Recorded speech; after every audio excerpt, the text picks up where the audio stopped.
My name is Gaika. I am from ZPHS Karmangat 80C. My name is Meghna. I am from ZPHS Karmangat 80C. My name is Sahitya. I am from ZPHS Karmangat 80C. Our project name is Rain Detect Control Servo Motor. This project is used to automatically detect rain and control a servo motor. It helps to protect things like clothes, windows and proof during rainfall. Rain sensor is main part of this project. When rainwater falls on the sensor, it sends a signal to the controller. The controller processes this signal and activates the servo motor. The servo motor rotates to close the roof and windows automatically. When there is no rain, weather status clear and safe.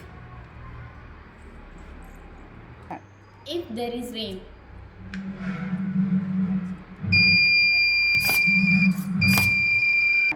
if there is rain,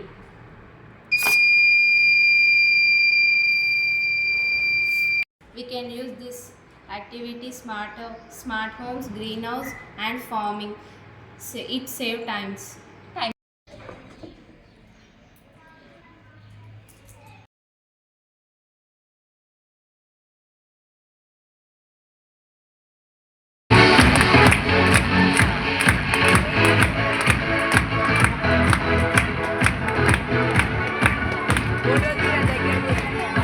photo ఇక్కడ సాగండి